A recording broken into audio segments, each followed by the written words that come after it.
When Heavy was released, which I think is the first single of the album One More Light, it received tremendous backlash.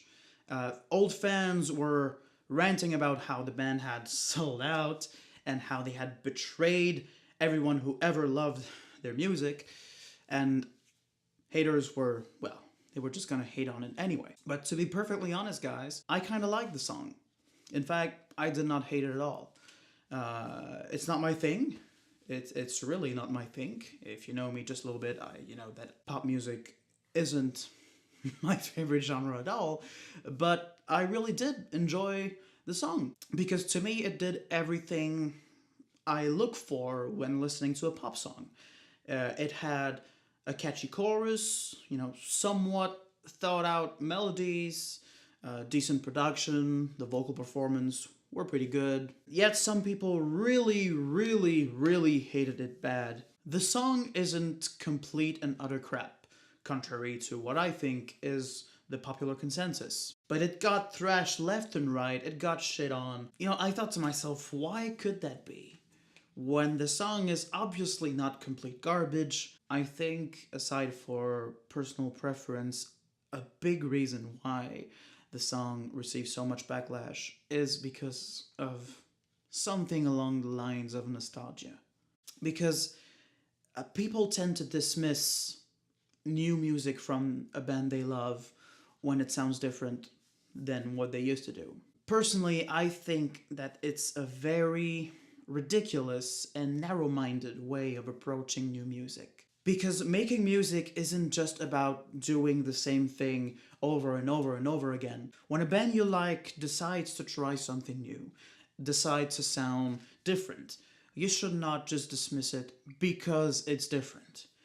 Listening to it, giving it a chance, and then not liking it, it's completely fine. But you should not shit on it just because of its difference. Even if you're certain that you will not like it, you should give the new song or the new album a fair chance and listen to it for what it is instead of just comparing it to what you prefer. I think it's very important to keep an open mind about music or just art in general, and you should always expand your horizons, look for new things, and expand your musical knowledge. When you really strip away what you know of the band and listen to this album completely open minded, it's far from being perfect, but it's not that bad. There are other songs that have the same qualities as Heavy. The very first song is nicely written, the songwriting is pretty decent, the production is good, vocal performance is decent too, has interesting melodies, it's catchy, and overall well written. Battle Symphony is another one that comes to mind. And again, same qualities, and these songs do what I look for when I listen to pop music. And while we're at it, I don't think the band sounds that different now than they did before. What I mean is, yes, now it's more of an electronic pop band, but in my opinion, Linkin Park has always had these radio pop commercial music elements, just with overdriven guitars and a guy that yells a little bit louder. I mean, yeah, as a metal fan, I kind of prefer what they did before, but to me, it does not sound all that different from today. So I don't think the criticism of them selling out is fair at all. In fact, I think it's ridiculous because they have always been a radio-friendly pop alternative band. Now they're just a radio-friendly pop electronic band. So really, I'm telling you, there are 3 pretty good songs in there. Give it a chance, give it a listen. It's not because it's different that it's so much worse than what they did before. So, are you saying that the album's good?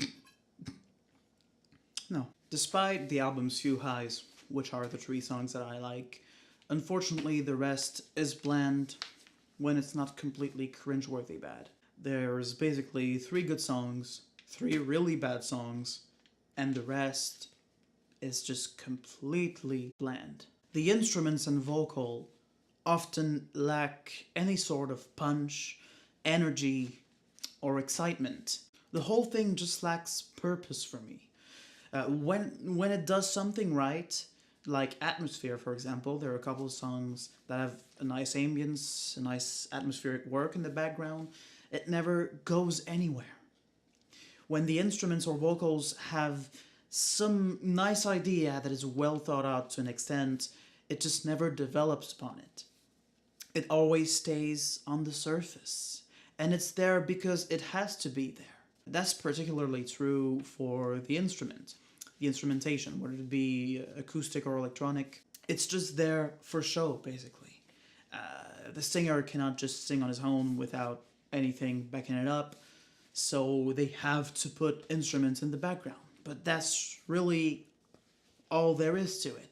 Some things so the singer can sing along to. At times I was happy to hear acoustic guitars or electric guitars, an analog instrument. I was happy about that, and I thought to myself, oh, that's unexpected. This could be a pretty good part. But the good part never happens. It just stays on the surface. That's pretty much the key term for this whole album. It stays on the surface. It is very rare that something is going to elevate it beyond just the average level. I wouldn't say that most of it is bad, but it's just average. There's nothing. It lacks so much substance, so much purpose. There is no purpose for this. It's like they wrote songs because they had, in my opinion, 3 good songs, and that they had to increase the length of the album for them to sell it as an LP. That's what it feels like. You have songs like Invisible, Sharp Edges, or Sorry for Now, which sound like every single 2016 hit ever. They sound like what you would hear on the radio a couple of months ago, without any creative intent, without any personality or purpose for that matter. It sounds like every other pop song ever. The voice, the production, what the instruments do behind, it all sounds so generic and so unimaginative. It's incredible. That's not to say it's bad, though. I mean, the songs are enjoyable to an extent, but in the context of the album, which this is an album review, it just comes out as plain, average pop, and it's quite frankly very boring and sometimes cringeworthy. Like Sharp Edges is, wow, it's an Ed Sheeran ripoff, an attempt at an acoustic guitar-driven cute song, but it just falls flat because nothing happens pretty much. There isn't a single moment in the song in which the melody of the vocals or of the guitars are interesting enough to lift it up. Like everything else in this album, it just stays on the surface and lacks purpose. There isn't much to say about this album, really, because its qualities and its flaws are always the same, and it's a very short album too, about 30 minutes long. There are just as much highs as there are lows. And as for the rest, it's bland, forgettable, and unimaginative. This album lacks imagination, love, interest, purpose. Thank you for watching this review, guys. I hope we'll see each other soon with an album that is going to be way better. Have a good one.